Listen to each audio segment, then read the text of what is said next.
All right, boys and girls, welcome to another episode of the IDP Plus podcast. I am one of your hosts, Steve Thomason, aka Dynasty Santa, over there on Twitter, and I'm joined by my handsome co-host, Mr. Matt Record, M Record 21, over there on X. And tonight we've got in store for you a little kind of a combo recap. 2023 waiver wire darlings at the big three positions, and then we're going to give you some buy low candidates potentially for 2024 with your dynasty team. So Matt, how you feeling about that tonight? Oh, feeling great. The NFL season's still not over. Yes, there's only one game left, but we're going to continue to live in the past until you force us to look into the future soon, which we will be. We'll be talking rookies. We'll be talking draft. We'll be doing free agency when that happens, all that jazz. But we figured now's the time to still be reflecting on last year. What can we learn? For those of you in dynasty leagues, who can you go acquire right now for cheaper that we think is going to play a relevant role on their team, or maybe a new team next year. So should be a great episode. Awesome. Yeah, absolutely. So I think we've got a sponsor to that's been helping us out here, right? I'll show off. I'll show off real quick. Got my TrophySmack championship ring from one of the leagues from the Fantasy Football Expo. Came in the mail the other day, so I was super excited about that. So legit, I have my super sweet belt here. Yeah, we love everything TrophySmack does. They have wall art, they have paraphernalia and trophies and rings and belts for anything. It's fully custom. So some of their products, you see them like T-ball championships or spelling bee championships. So cool. So whatever you need, they have something for you. If you use code IDP, guys, you get a free ring like Santa was showing here on the YouTube with your purchase of a belt or a trophy. Get yourself a little something when you get your league, a little something that brings you to the next level. So we love everything TrophySmack does. Go support them like you support us. Yeah, it's very exciting stuff over there. You were talking about rookies. We've got some awesome articles dropping over on the website, so head on over to idpguys.org.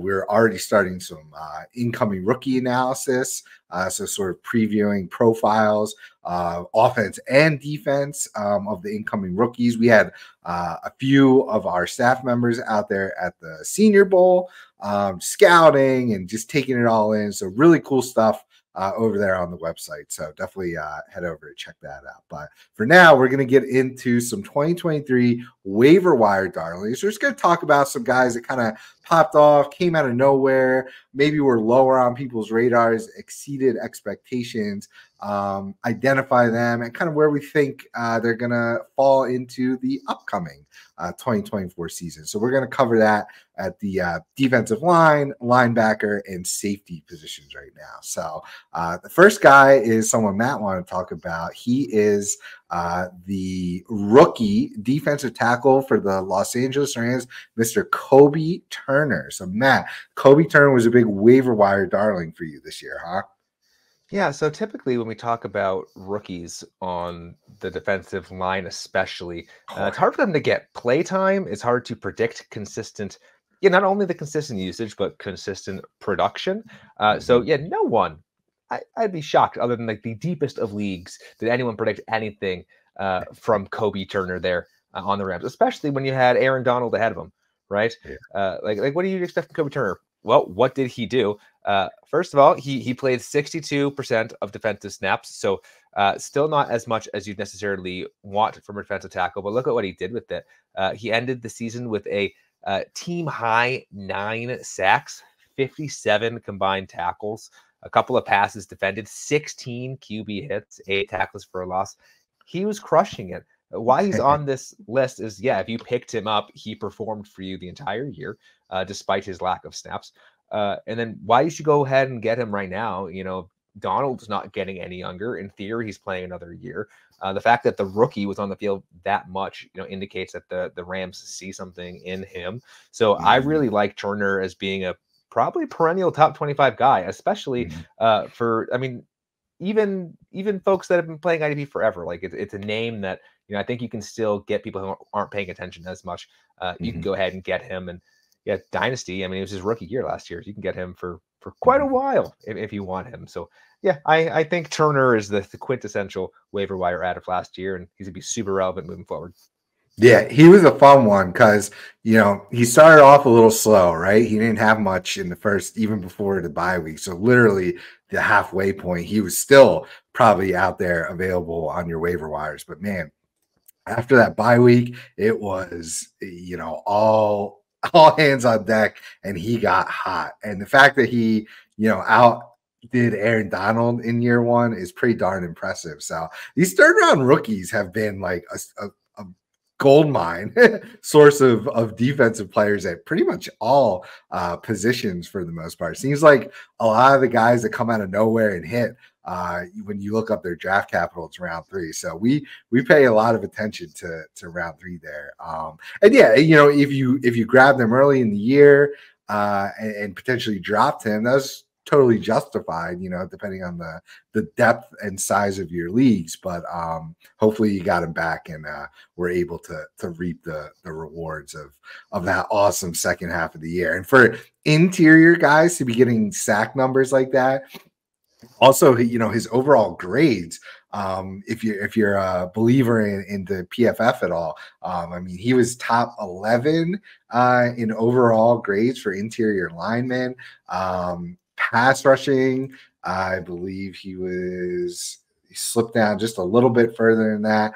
No, he was still 11th. So, but that's really good, right? For a rookie to be, right around the likes of, Jalen Carter, the rookie, was there. Quinnen Williams was 9th.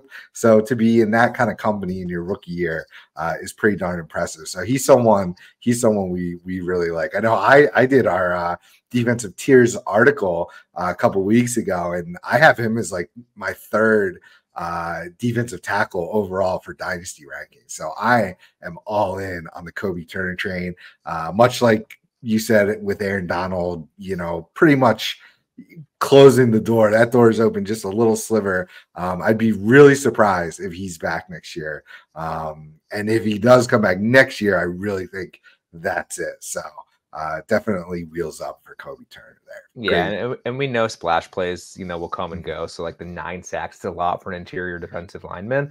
But the 57 combined tackles, like that tackle floor is really good, especially in these DT required leagues.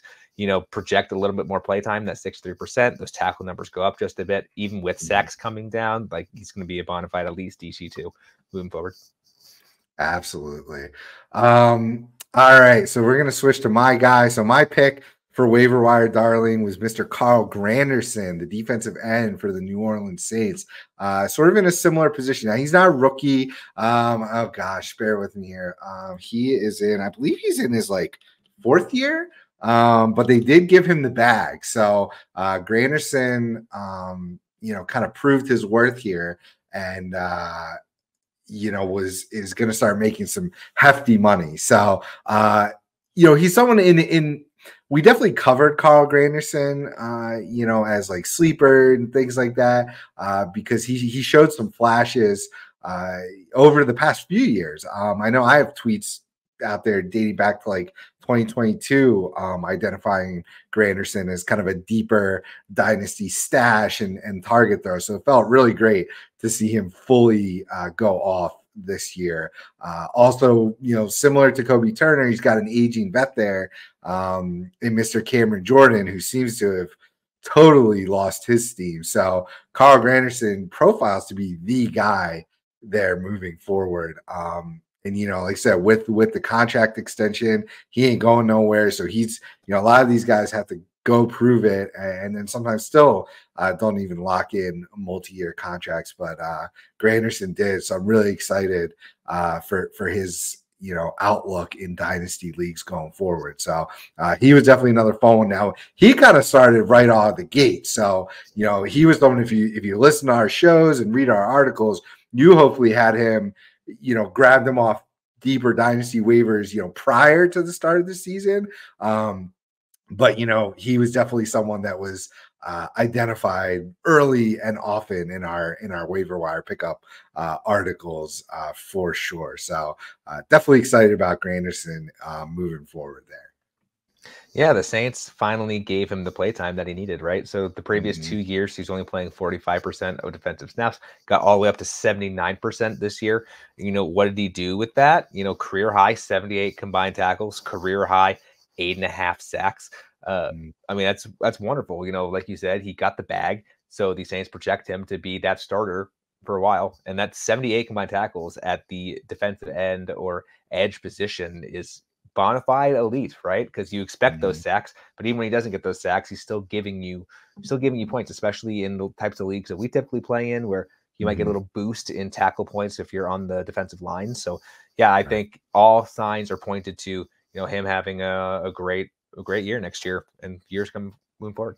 Absolutely.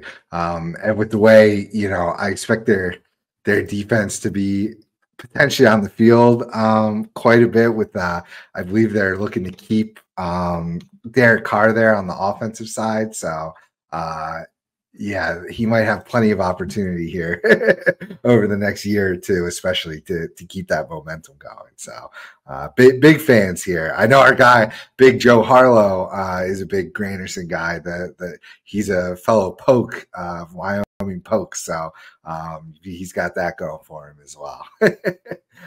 All right, we're going to transition to the linebacker position now. So we've got Matt's pick. Mr. JOK himself, Jeremiah Owusu-Koramoah, the Cleveland Browns linebacker. The Browns have been pretty, you know, inconsistent with fantasy production at this position for the past few years, and JOK has been a consistent sleeper, but finally took the reins this year, Matt. Look, I know what you're thinking. Listen to this. Like, when will we stop talking about JOK? And it's not today. It's not today. We're going to still talk about him. Like you sort of alluded to, I mean, he played 76% of defensive snaps, not quite the 80 that you particularly want, but he really turned it on towards the end of the year. Pulling up some stats here. So what was his final stat lines at the end here? 101 combined tackles. He finally broke 100. He had 6 passes defended, 3.5 sacks, also a career high. 2 interceptions, which definitely don't hurt his final stat line, especially from a fantasy perspective. It just seems anecdotally, and watching the games, like he figured something out, or the coaches figured out how to use him. I remember watching some broadcasts of the playoff game where JOK was hecking electric in that game against the Texans. He was all over the field. Like, who is this guy? I think they figured out how to use him. I think they know what they have now. And even during the fantasy regular season, you know, when you need him to do well, like, he was kind of the guy, kind of broke the mold of the Browns linebackers where you can't trust any of them. So I'm sure, and I mean, you even kind of heard it when we started talking about him. There's still some trepidation around the Browns linebacker core, and rightfully so, justifiable because of what it's been the last few years. But I think this next year is the year that JOK does catapult into that top 15 conversation when he's actually given. Yeah, that's actually a hot take there. Top 15 conversation. So even now, I think he's a buy low going into, especially redraft. You know, Dynasty, I'm sure the people that held on to him for so long, like, I doubt he's on the waivers. If he is, definitely go get him. I'm sure people want you to overpay in the Dynasty format, but for me, this is more like that redraft. Like, he's going to be still pretty low there on the rankings, presumably, as well as people aren't going to be thinking about him as, like, you know, an LB2. But I think this is the year. This is the year for him. Yeah.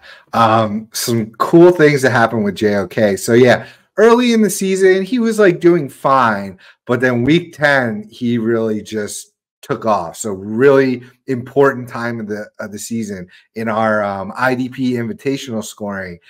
From week 10 on, he had 18 points, 13, 29, one bad week down to 7, then 18, 29, 21.8, and 20. I mean, you just can't ask for a better run than that in one of the most important times of the season there. Also going for him is 2024 will be the last year of his contract, so he'll be playing for a contract, hopefully to re-up with the Browns. I'm sure he would like to, or get the bag from someone else somewhere else. So Jim Schwartz there, I think, just unlocked and finally figured out the best way to use this guy, at least to our benefit, in the IDP world. But you know, there is some correlation there between being a good NFL player and recording statistics in the box score. So yeah, I had been, you know, previously kind of a negative Nelly there on JOK, and the production backed up that opinion for a while. But I think now seeing what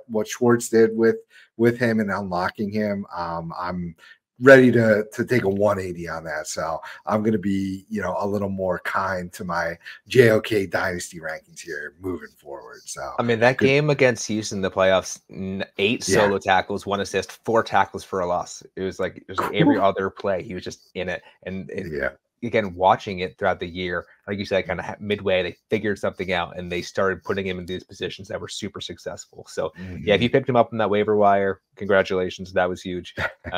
I think he's both the waiver wire darling and, as you talked about, we'll talk later, buy low candidates. He's both of those things right now. Yeah, totally makes sense. All right. My pick at linebacker is going to be, if you're listening or watching, and I say it's going to be an obvious pick. If you're out there guessing, who do you think it is? Mr. Nate Landman himself from the Atlanta Falcons, a complete nobody prior to the season. Nobody, I don't care who you are. I consider myself a pretty, like, I study these depth charts and I know a lot of these players, and this is not a name that even crossed my brain at any point during the preseason or ranking process or anything like that. And I think that was the case for the entire IDP industry. So this was one of those names that just came out of nowhere. And, you know, thanks to injury, we got to keep that in mind. So the whole reason Nate Landman was a waiver wire darling was due to Troy Anderson being lost to injury in week 3. So we have to keep that in mind going forward, which is what I'm going to touch on. So first, I will give him his flowers. He was an awesome pickup, did great. The tackle, I mean, we were on here every week. I was, you know, throwing a temper tantrum because Landman was consistently outproducing a guy who I really liked and was big on, Caden Ellis, the LB. Well, 2, he was supposed to be the LB2 to Troy Anderson, and he remained the LB2 to Nate freaking Landman all throughout the season. So I was constantly pulling my hair out because I had a lot of Caden Ellis in a lot of leagues, and he did okay, but Landman was pretty consistently stealing Ellis's thunder throughout much of the year there. So great waiver wire addition for the 2023 year. That being said, I am out. I am totally out in Dynasty in 2024. Troy Anderson will be back healthy. You know, he's a second rounder. Ellis is on a multi-year contract. It's back to the bench for Nate Landman. And there's nothing wrong with that. I mean, if you want, he's basically Jack Sanborn 2.0, right?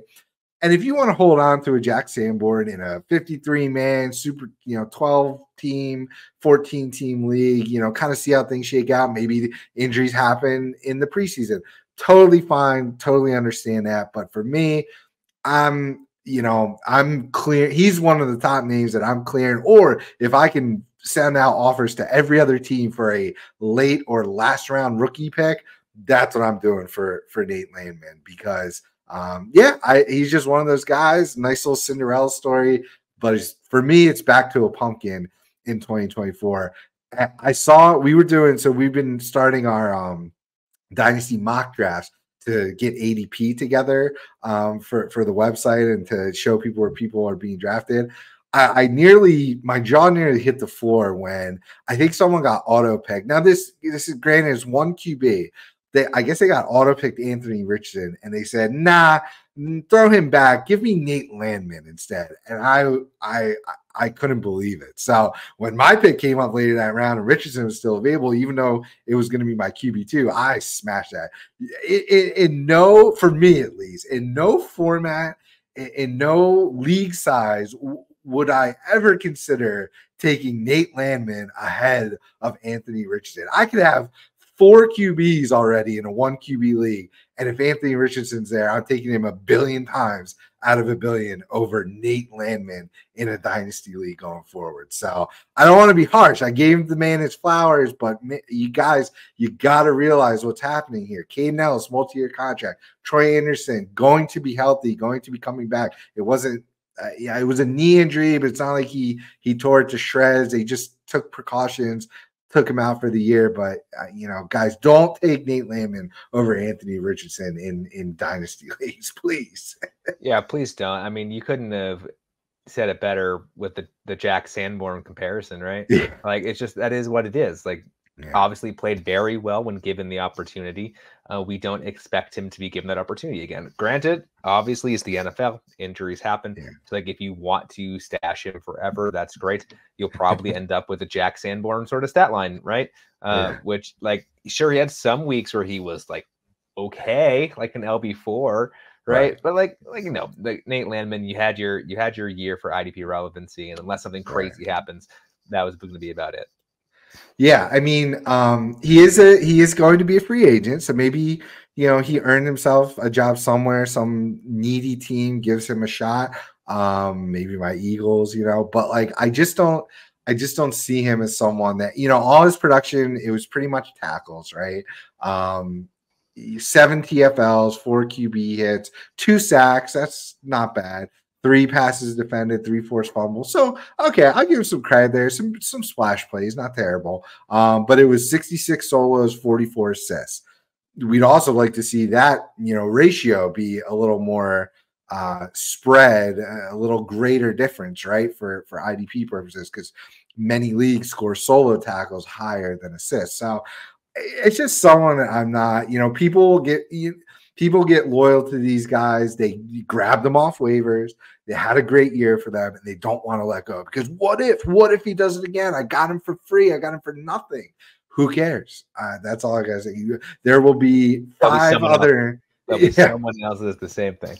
There will be 5 other Nate Landmans next year. I promise you, it happens every single year. So again, deeper leagues, you want to hold salary cap if you've got him for cheap and can extend him cheap. You know, sure, go for it. But and yeah, I could see him catching on somewhere. But I don't know. Yeah, just not someone I'm super excited about for 2024. But awesome job off waivers in 2023.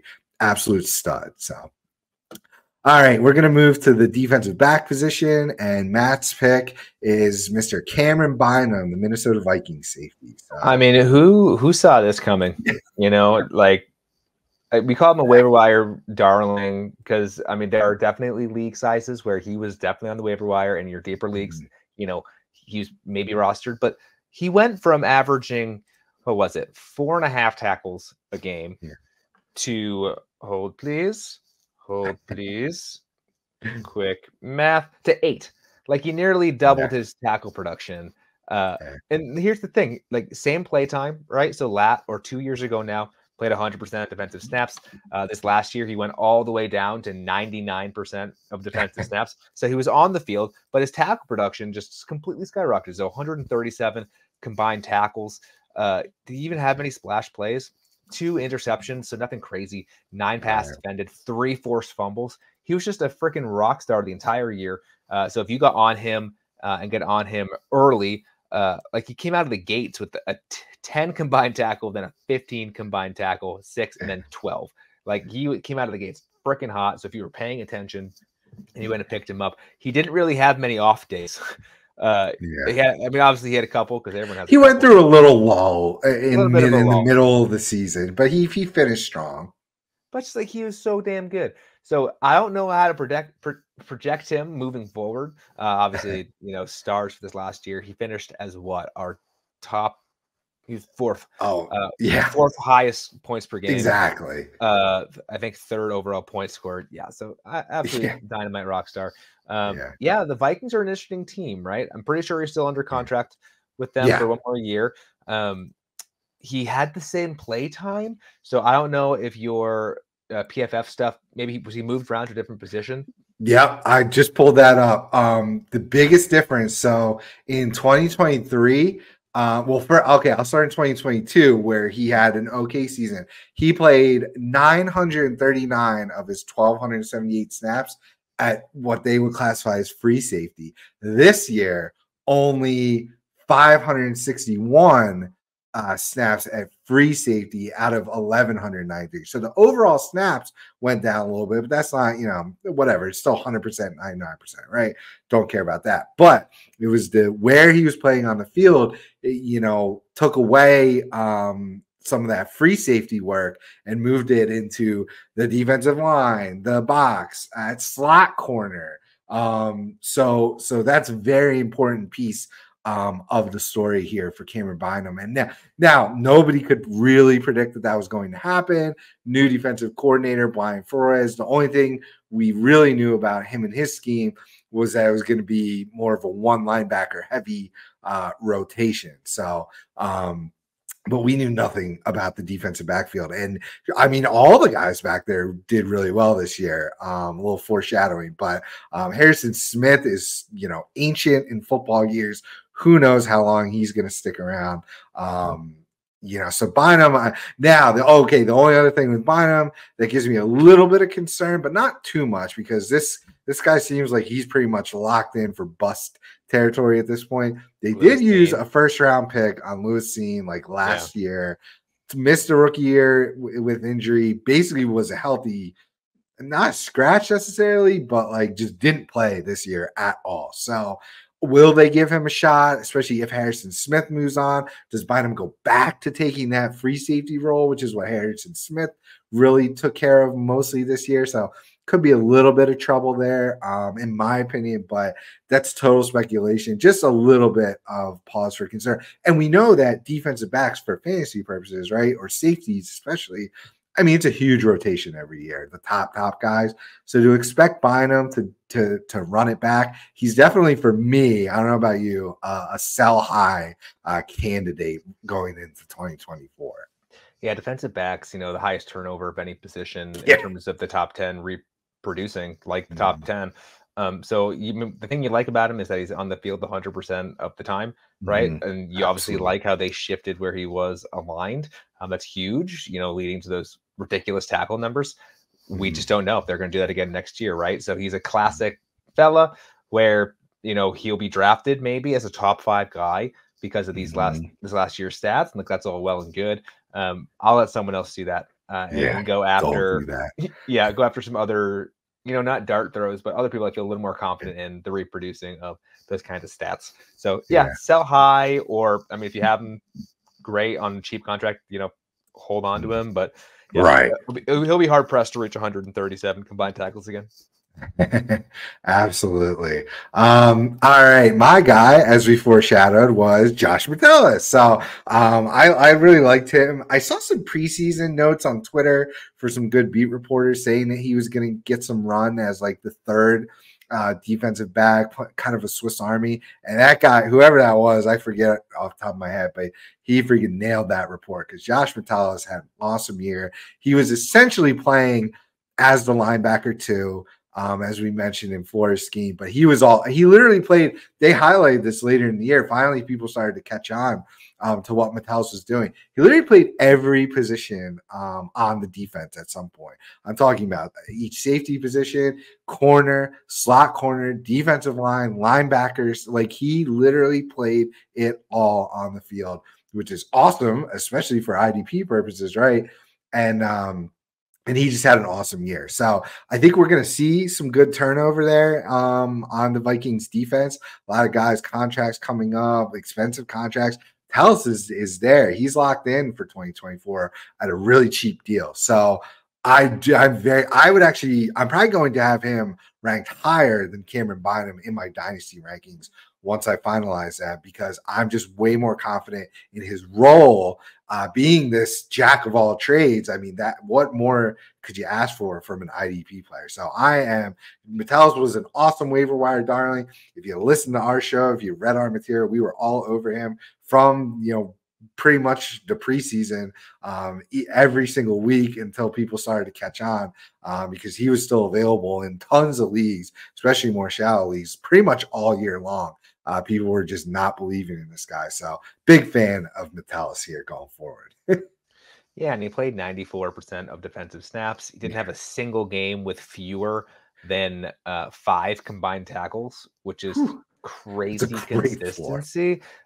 Like that's just a fun stat. Only 2.5 sacks, 1 interception. So the splash plays weren't there. Right. But you see the field that much, get that kind of tackle floor. Like you really like what you have there. Yeah, I don't know if I'd go as far as to say I'll rank him higher than Bynum, but I'd much rather draft a Josh Metellus though. Right. Like as in like the probably 25 to 30 range, than pay the sticker price for Bynum at like 5.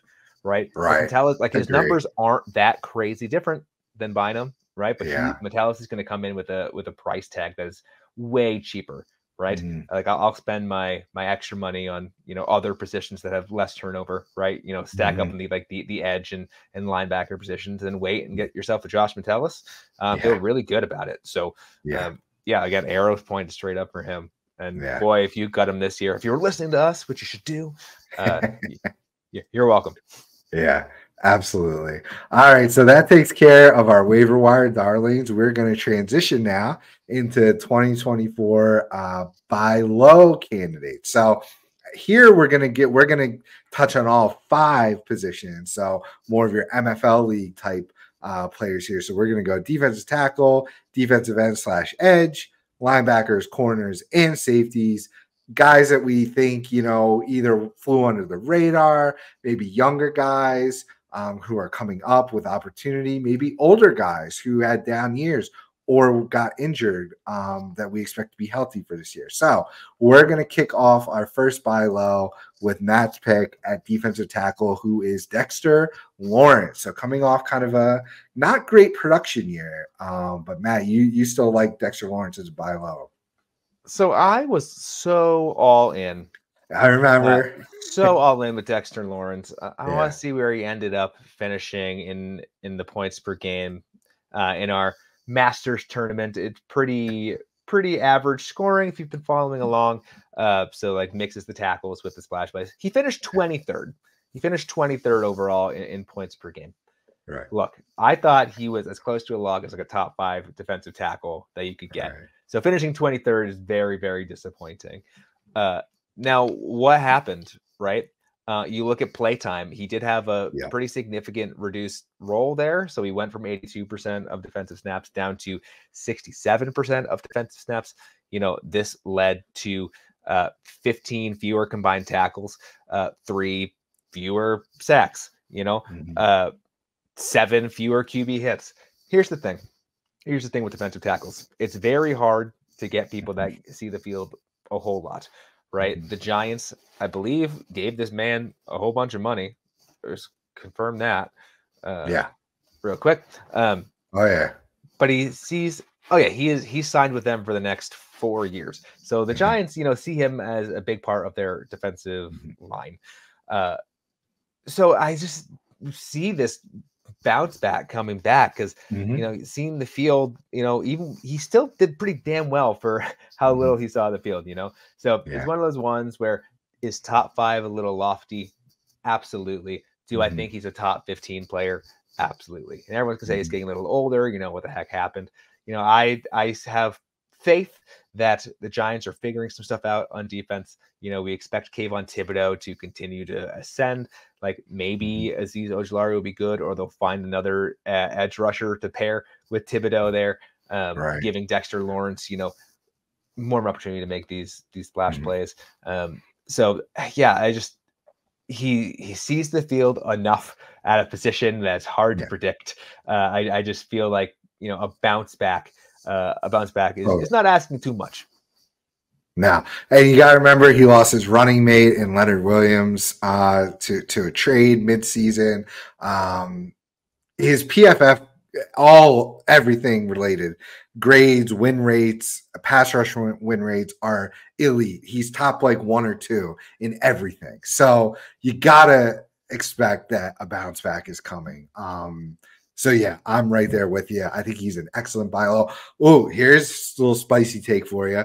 If I were a dynasty manager and I picked up Mr. Justin Matabuke this year off waivers, I would absolutely be going to flip him for Dexter Lawrence, and maybe you could get Dexter Lawrence plus something for Mr. Matabuke. So Dexter Lawrence and just a last round rookie pick, or Dexter Lawrence and I'm big on Sam Williams, the Cowboys edge rusher, like a throw-in player like that, a deep backup running back and Izzy Abaconda or someone like that with Dexter Lawrence for Matabuke in your leagues that actually care about defensive tackles. So yeah, that's where I'm at. I love it. Totally agree that he's a great buy low candidate there. So who you got? All right, my guy is the Miami Dolphins. When we say defensive tackles, of course not Christian Wilkins. He's not a buy low. He's a monster, a stud. But his running mate, Mr. Zack Sieler, had a bit of a breakout this year. He was just, he probably could have fit into the waiver wire darlings as well. But yeah, he popped off, especially towards the end of the year. He is signed. Let me just double check that. I believe for the next 3. Good. So they've got him locked in with Christian Wilkins. So, it's just for me, it's just like a no-brainer. Same thing.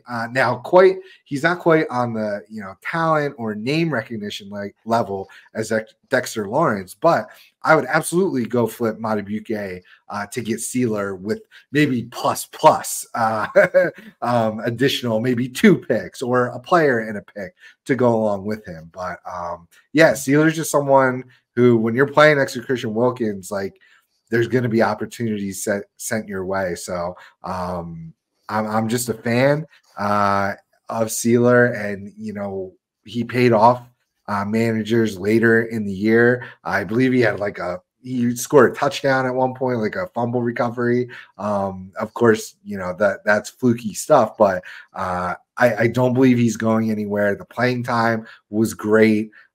He was in the high 60s, I believe. So just someone that incorrect. 78%. Oh shit, mid to high 70s. Yeah. Good Lord. Well, it gets even better then. Yeah. So if he can maintain that, stay healthy, but yeah, just someone I'm excited about going forward there. So yeah, Sieler's great. I mean, he saw his playtime go up from 77 to 78%. So he's seen the field the last 2 years quite a bit. His tackle floor is really hecking elite for defensive tackles. Not like elite, but like solid enough. Like he had 63 combined tackles this year. Previous year had 70. Year before that, 62. Like that's really good for defensive tackles, right? The big difference this year, he saw his sacks go from 3.5 up to 10. So a bit of a breakout year. Can he reproduce? It doesn't really matter. Even when we see those sacks go lower, he's proven that the tackles are going to be there, right? Exactly. And playing against Christian Wilkins, like you said, he's an absolute animal. So Sieler's going to get the run to get up in there. So I really like that as a buy low or just buy at price guy. It's just everyone gets so focused on Christian Wilkins and that defense. Oh no, they have 2 DT relevant players for IDP. And they obviously trust him with that playing time. So yeah, definitely a good buy low guy there. So moving to your edge defensive end, Matt's guy, Mr. George Karlaftis for the Kansas City Chiefs, someone that I'm also a big fan about. So excited to talk about Karlaftis here. Yeah, he's just the classic player that we get all excited, and this is, I guess, giving ourselves a word of warning for what's about to happen with all the rookie coverage, right, and the draft stuff. We get so hyped up on all of our young, shiny toys, right, that when they initially come out of the box, they might not work as well as we want them to. We kind of just throw them aside and get out of here, you're trash. Not to say he wasn't. He had a pretty promising rookie campaign, I guess now 2 years ago. But boy, did he have a really nice campaign this year. So he went up to 75% of defensive snaps played at the DE position or edge, which is absolutely phenomenal. He had 47 combined tackles, which he paired with 10.5 sacks, right? So that is awesome to see in the second year. The Chiefs are giving him more run. You're even seeing it in their playoff run right now. He's getting more play time. He's starting to produce. There are real opportunities there on that, kind of I guess we'll say rising Chiefs defense. So yeah, I think he's still not having the name recognition that you get from some of these edge guys, right? Like I would not be surprised if someone like Chase Young might be going ahead of him in some of your regular drafts, right? These big names. Yeah, George Karlaftis, he's getting the playtime, he's doing the work. I think you can still get him. Time is running out to consider him a buy low, so get him while you can now, because the sky's the limit for him. Yeah, I likened Karlaftis to Max Crosby. At some point, I really liked the way his profile looked. That's a big jump on over or almost 10% playing time. That's a really nice big jump. Of course, sacks, you of course want to see him go up. I think 8, 9, 10 is probably where he's going to live. But if he can continue to tick up that playing time and maybe get some more consistent tackles added in there, because that's where he obviously differs from Crosby. He doesn't quite give you the tackle floor that we see, but nobody does at the edge position like Crosby does. So that might have been a lofty comparison, but yeah, I really like Karlaftis too. He's definitely got promising metrics all around him. So definitely, where did he? His grades are okay. They're not great, but I think in that Kansas City defense, I mean, we just saw it shut down, Lamar in that Baltimore offense. So I think he's going to be an intricate piece going forward here.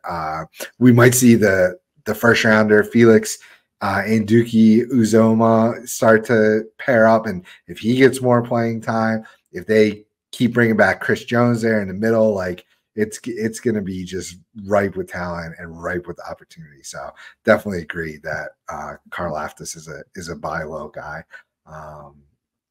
Alrighty. So my guy is someone that I wasn't super excited about when he was a rookie coming out of the draft. The former first overall pick, Trayvon Walker, defensive end / edge rusher for the Jacksonville Jaguars. So while I'm sort of coming around, would you have any idea that Trayvon Walker had 10 sacks this year, Matt? Would not have had any clue. Yeah. So when I was, kind of looking back at the season and checking guys out, like that blew my mind. I was like, no way, he had 10 sacks. But that's also because he didn't have a heck of a lot to go with it. So his counterpart, Josh Allen, of course, was playing for a contract this year. So he went bananas. Now, will Jacksonville bring him back at, a ridiculous contract that he just earned, or is he going to head somewhere else?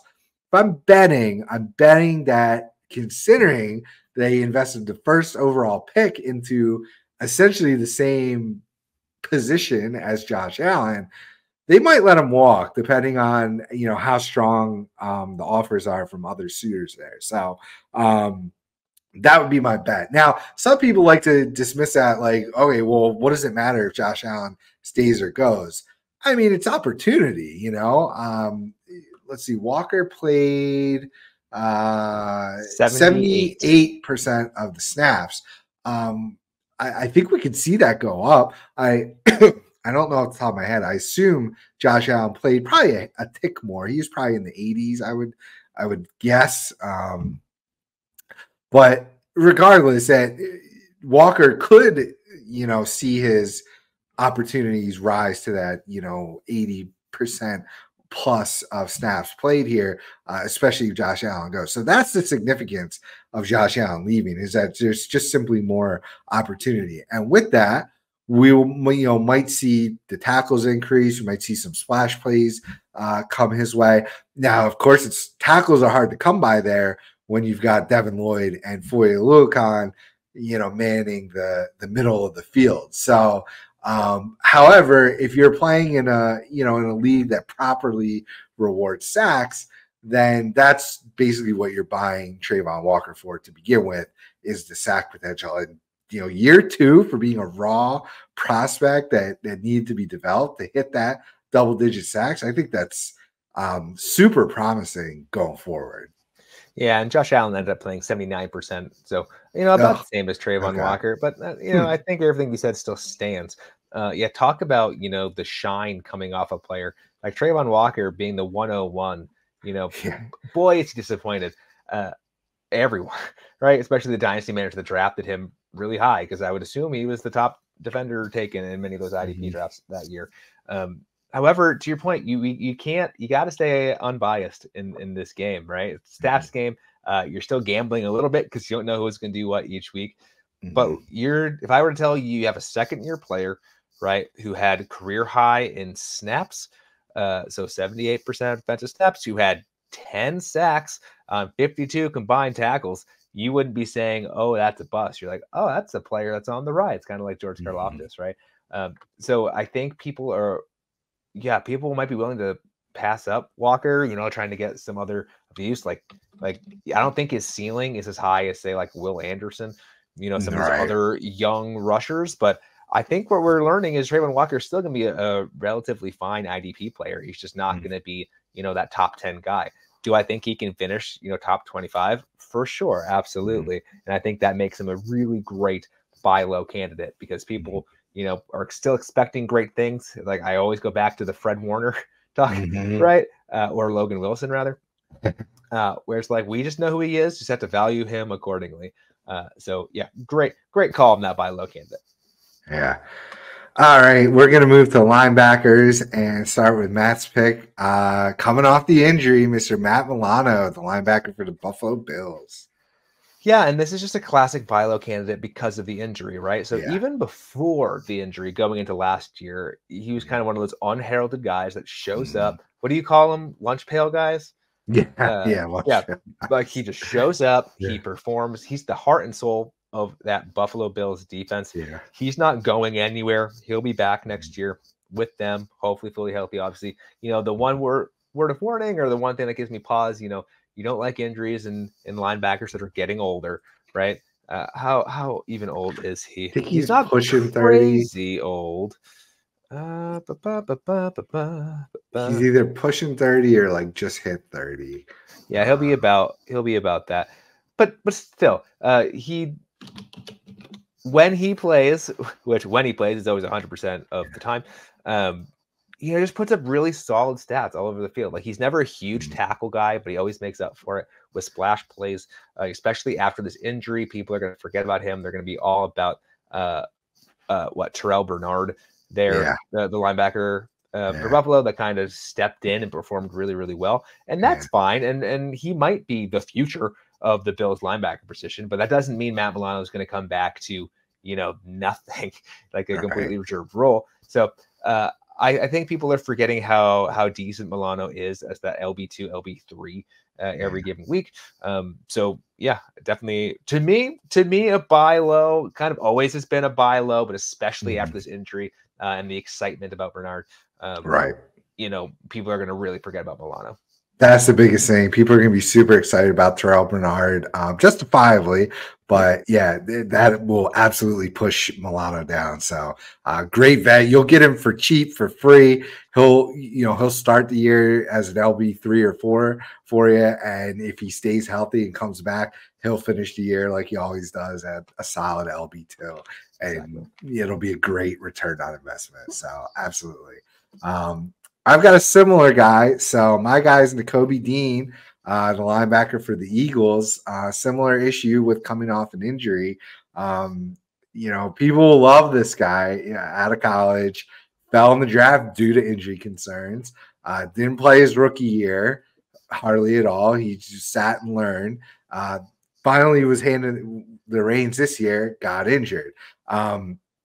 Why I'm a fan of a buy low is that the Eagles linebackers situation is terrible. And if Dean can bounce back healthy, he's going to be given the keys again because they believe in him. And the opportunity will be there. So you're going to get a huge discount now. Coming into this year, everyone was taking him super high, right? Way higher than he probably should have been. I honestly don't remember where we landed on Dean last year. It was high. Yeah, we had him high with maybe a little word of caution, but we were definitely expecting a really big year. And injury derailed it. I don't think he was doing anything crazy, even during his healthy games. But who he is reminding me of, if you remember, Jordan Hicks was a former Eagles draft pick and kind of was a slow burn to start off his career. Dean is definitely giving me Hicks vibes, except I think he's got more belief in him by the Eagles staff than Hicks did when he started his career. Because Hicks didn't really go off until he left the Eagles, which is a common thing that happens with Eagles players. Jordan Poyer famously, we let go and he went nuts. Hicks goes nuts in Minnesota. So hopefully that doesn't happen with Dean here. But yeah, I'm just a fan. In his limited time, he was like, his pass rush win rate was like ridiculous. Now it was very small sample size, but if they're going to utilize him as one of these like jack of all trade linebackers and they're going to send him after the quarterback, I love that for his potential here. So this is just really betting on a bounce back and getting a discount off the extremely high expectations that IDP managers placed on him this year. And a lot of people, we see it happen in offense all the time, right? People hold grudges against these types of guys. So go send out a third, maybe even a fourth round rookie draft pick for Niobe Dean if you're, hurting at linebacker and want to take a chance. So that's my buy low guy. Yeah, dynasty players are kind of like stocks, right? You see their value rise and fall. And Dean's value has been in a freaking plummet basically since he was drafted, right? He ended up being drafted on an Eagles team that didn't really need him to play his rookie year, right? So, that's fine. Rookie year, IDP, redshirt him, great. The whole thing at last year was that, okay, he got redshirted. The opportunity is now there on the Eagles. He's going to step in. He's going to be an immediate starter, right, on a team that projects to be pretty good with a really good defense. So we'll get a bunch of stats. Obviously, injuries derailed that, which, a lot of fantasy football is win now, right? Like, what have you done for me lately? And he got hurt. And even when he played, he didn't do that well, right? So we still see his value, falling here. So what do we do when a stock that we think has some value falls? We buy low. That's the whole thing. So this is probably the most scratch off ticket guy we've said so far for this thing because it's purely projection, right? Like, we're assuming the Eagles think they have something in Dean. He obviously has really good talent. The chance is there. All the reasons why we were excited about him going into this year still can be true, even though he got hurt. So, like you said, people hold grudges. Like, you'll be able to get him for, I would assume, practically nothing unless you're in some crazy leagues. And he has the chance to be one of those guys that we're talking about a year from now. It's like, oh, look, he finally did the thing that we always thought he'd be able to do. Mazel. Yeah. And the Eagles, correct me if I'm wrong, but I think they have a new defensive coordinator, right? Yes, they do have Vic Fangio. Yes, it was Vic Fangio. It's Vic Fangio, who knows how to use players. Notoriously good at getting the most out of their players. So Dean has that raw talent. Again, his arrow is pointed straight down, which is why now's the time to go get him, because he has the chance to potentially be that league winner for you next year, depending on what you pay to get him. He's also kind of giving me JOK vibes, like undersized guy, hasn't really caught on. I think Fangio, if he likes what he sees in Dean, I think he'll unlock him much like Schwartz did to JOK this year. So 100%. excited for that. All right, at the cornerback position, Matt's got Mr. Christian Gonzalez from the New England Patriots, a homer pick. All right, you got to talk about your Eagles player. I'm a Patriots one. This should come as no surprise. Should come as no surprise to anyone that listens to our podcast regularly that I'm all about Christian Gonzalez. I'm counting him here as a buy low because he got injured, and people kind of forget about folks who are injured. Granted, what he did in the 4 games that he played, maybe he wouldn't qualify as a buy low, but I don't care. It's our podcast. We can do whatever the heck we want, right? If you're mad about it, you start your own podcast and you can talk about your players. But what did he do in those 4 games that he played? All he did was 17 combined tackles, a sack, 3 passes defended, an interception, a QB hit, a tackle for a loss. It was insane. He was all over the field. The Patriots were playing him like you'd expect them to play a first-round pick, especially at the cornerback position. He was electric. Obviously, it's hard to project that kind of production over an entire year, right? People have ups and downs, but it was only positive. It was only positive. I don't love that he's coming off of an injury, but the Patriots are in disarray. They are going to be playing all of their young fellas throughout the entirety of the year. Our offense is going to be bad again, which means there's going to be plenty of opportunities for the defense to, get those volume stats that you want. So why he's a buy low? Maybe people are in the "what have you done for me lately" thing and say, "Oh, Christian Gonzalez did really bad. He's got hurt, all that jazz." I just think of all his cornerback is tough because there's a lot of turnover there as well as safeties, for the players in the top 10. So I mean, projecting a full season of health, whatever you pay for him, is going to be worth it because I think he's going to be a top 10 guy. Oh yeah, Gonzalez is going to be a monster going forward. He just seems like not really a shutdown necessarily.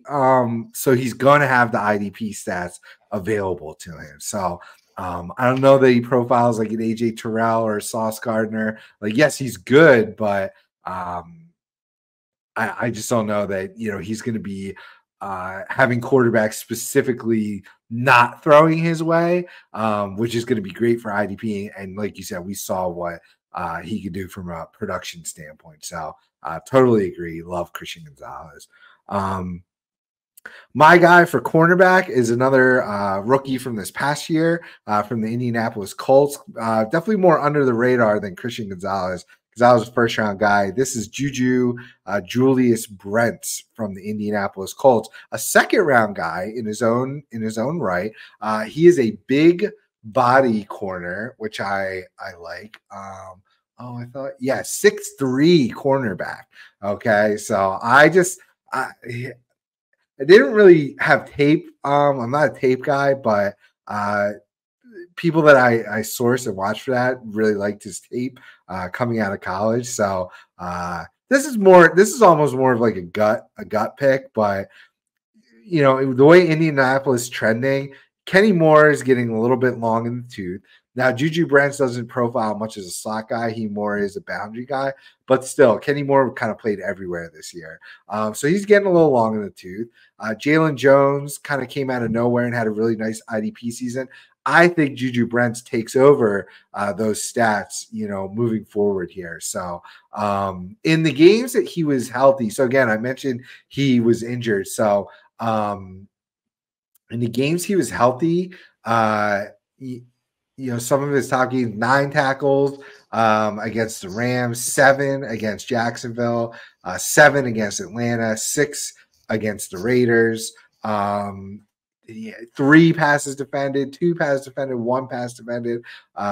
Did he get an interception this year? I don't. Yes, he had 1 interception against Jacksonville. So he's, similar to Gonzalez, like he's not a shutdown guy, but these stats are going to be available. And with that big body, that 6'3" frame, I think interceptions could be coming his way for sure. Now, maybe he doesn't return them for touchdowns like a Mr. Deron Bland, but interceptions are incredibly not sticky, but I just think he's going to have a lot of opportunity there. The Colts offense, trends like I think it will, healthy Anthony Richardson, they're going to be in line for some shootouts. There's going to be a lot of opportunity for Juju Brent to be on the field and just, recording. I think he's going to have one of the more solid tackle floors here for corners going forward. And then, of course, the splash plays are totally fluky, but he's at least going to have the opportunity for them. And maybe, with that big body, maybe they, play him more of a hybrid role, send him after the quarterback, things like that. I'm excited for how the Colts can use this guy going forward. So kind of a deeper name there, I know, but that's my corner, buy low. So we're here for, and you know, he played 82% of those defensive snaps when he was on the field in those 9 games.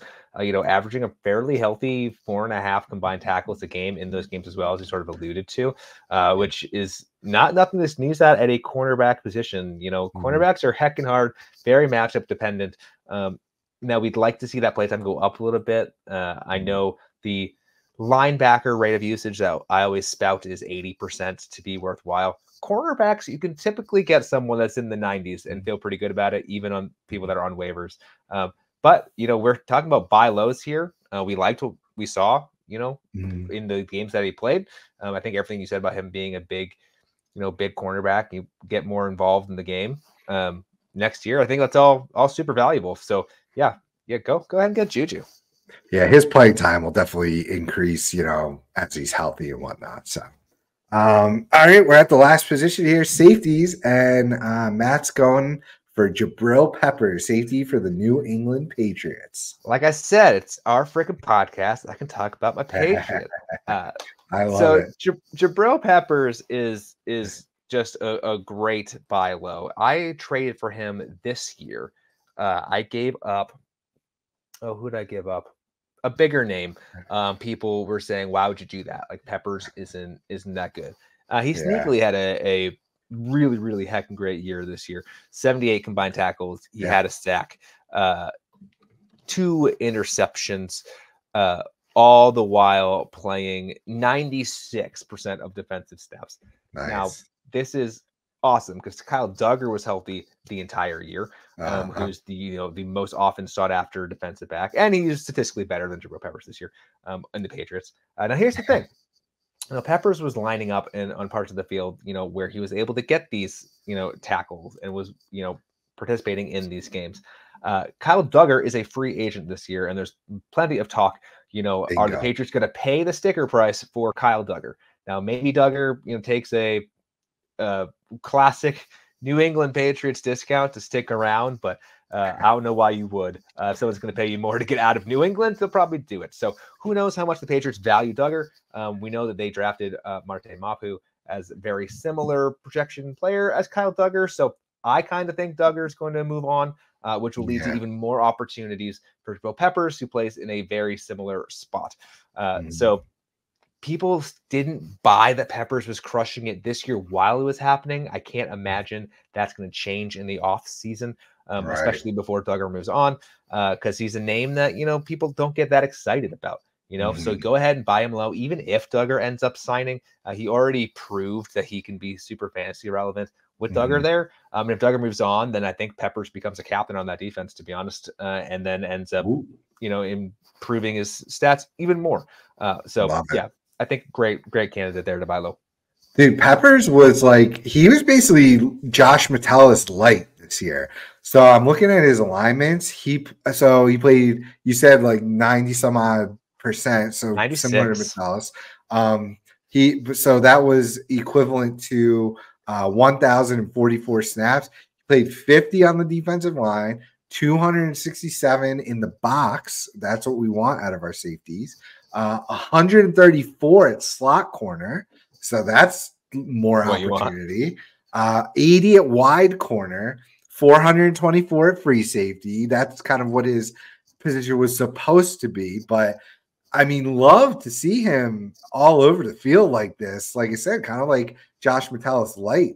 And yeah, if he steps into now Duggar being gone, I think that free safety will come way down, sort of like Cameron Bynum we saw happen.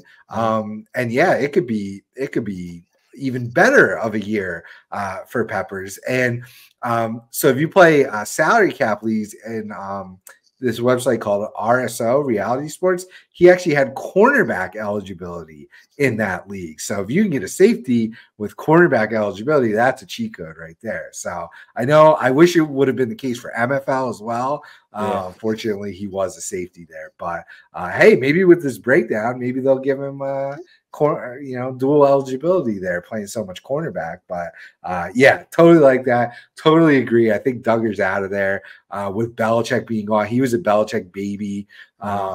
I think he'll look for greener pastures, and maybe Duggar, steps into that even more attractive, strong safety role, and hopefully he gets to continue to play all over the field at some of these other positions too. So yeah, and we always talk about tackle opportunities for teams that have not this solidest of linebackers, right? And the Patriots are pretty much that, right? Like Jawan Bentley, a guy I really, really like for the value side of things, is the best the Patriots got presently. And there's enough holes on the offense and other spots on the defense where I don't think the Patriots are going to aggressively attack the linebacker position, right? So I expect to be more or less the same guys running out there, which means defensive backs are going to be relied on to get those tackles, right? We don't have a Roquan Smith and Patrick Queen combination that's soaking everything up. Granted, Hamilton did just fine, but unless I'm wrong, as of right now, February 2024, I project Peppers have a very similar year in terms of usage and production. Yeah, I think the ceiling gets even higher next year. Listen, Jelani Tavai stinks. He had a decent year for fantasy purposes, and guys are going to hold on to that. He stinks. Are they going to unleash Marty Mapu? What do you think? Maybe. Who knows? I mean, the Patriots have nothing to lose, Again, that's another guy that kind of projects to be a Belichick, little play thing. And now that he's gone, who knows? Yeah, there's a lot of dynasty managers holding on to Marty Mapu and hoping that he will be unleashed next year, but I don't know. Belichick being gone throws a big old wrench potentially into those plans. So sure does. All right, last guy to talk about is mine. My safety. It is safety. We'll call him for now. Jartavis Quan Martin, a rookie this year from the Washington Commanders. They invested a second-round pick in this guy, and he barely played until like the last quarter, maybe third, closer to quarter of the season, I think, before he actually got going there. Let me just double check that. But so he is someone I'm kind of excited about because he didn't get going until like they had a bye in week 14, so 13 and forward he started to do pretty well. It was mostly due to injury as well. It seemed like he was gonna have pretty much a redshirt year until that defensive backfield started dropping like flies. We saw Derek Forrest be lost for the year, and then later Percy Butler got injured as well. So, but like I said, they invested a second-round pick in this guy. He's another one who was kind of playing all over the place. So, of his 593 snaps, 14 on the defensive line, 78 in the box, 191 at slot corner, 5 at wide corner, and just 77 at free safety. So we might see a position designation change in places like MFL to a cornerback, which then if they actually play him more as a safety, because we were looking at this pre-show, Cameron Curl is a free agent. Percy Butler and Derek Forrest are kind of just guys, whether their contract status irregardless. So Quan Martin could jump right into a starting safety role next year and have his eligibility switched to corner. So I really like this potential cheat code here heading into 2024, because I could definitely, if the MFL process works like it did this year and they're actually looking at alignments, he should absolutely get changed to or kept as a cornerback. No, changed to, because he was listed as a safety in MFL. So he should be changed to a corner. However, I could see him totally being used as more of a free or strong safety with the outlook of that position and the players that they have over there in Washington. Again, a second-round pick. He's definitely going to be seeing the field much more frequently next year. I think he's earned the chance to do that. He played really well when given the opportunity there in week 13 going forward. So, this is a guy that, again, we never know, the level of leagues that people are watching us and listening to us about. So, of course, in deeper leagues, the second-round pick on defense, he's probably, rostered. But if you're in a more shallow league, newer to IDP, this is a guy I definitely want on your radar and to go buy low in 2024 there. So, Heck yeah, love it. I mean, that's like pure speculation that Curl leaves. But that's what you want in your buy low candidate, right? Showed some flashes when he was out there. Expect to see more playtime. Like really turned it on the last 5 weeks or so of the season, which injury related or not, he still did it, right? So in terms of your buy low, you can get him for practically nothing, I would imagine. And like we said, safeties have a lot of turnover in terms of those top guys. So this is one of those guys that could be not in the conversation for one of those top 20 guys, and all of a sudden catapults up there. Is it a risk? Absolutely, but that's why you play the game. That's why you play the game. Hey, shit, even if Cameron Curl stays, we saw Derek Forrest and Percy Butler be viable options playing with Cameron 100%. Curl there. So even if he doesn't leave, I still like Martin as a nice little buy low candidate there. So all right, I think that does it then for this one. So yeah, we hope you enjoyed hearing us back on your waves or back on your screen there. We'll try. If you don't hear from us every week in the off season, it'll usually be every other week. We're gonna try our best. We've got a ton of awesome content on the channel from lots of our other staff members on the team here. So if you're missing out on us, please go check out all the great stuff that we're pumping out as far as audio, video content. We've got gambling content, dynasty content, rookie content. Like I said, we had people out at the Senior Bowl conducting interviews and whatnot. Some just great stuff. We're really excited for this year. We're growing, and we really thank you for being loyal listeners and watchers and consumers of the content here. So again, head over there to the website over at idpguys.org, and you can become a member. I'm going to flash it here on the YouTube. Use that IDP plus pod code for 10% off to become a subscriber, get complete access to rankings, IDP articles, breaking down players and strategies and everything like that. The YouTube content, everything we're doing over there is awesome. Mock drafts, mock ADP for dynasty leagues, rookie ADP. As long as sleeper, we hope you add those IDP rookies a little bit sooner than last year, but I'm not keeping my hopes up on that. So yeah, Matt, what do you got to send us off here? Yeah, couldn't have said it better myself. We have a lot of great stuff. Like, we're releasing videos every single day here on the IDP guys, soon to be IDP Plus YouTube channel. You got all of our podcasts. You have all the articles, again, stuff coming out daily to help you in your fantasy leagues moving forward. We are going to be shifting more into rookie content coming up. As you know, we all get excited about the draft. But yeah, we've been enjoying looking back into the past, because you gotta look into the past to learn lessons for your future. So it's been a dang blast this entire year, and looking forward to what next year has to offer. Absolutely. All right, we'll talk to you guys soon. Thanks for listening. Thanks for watching. Bye.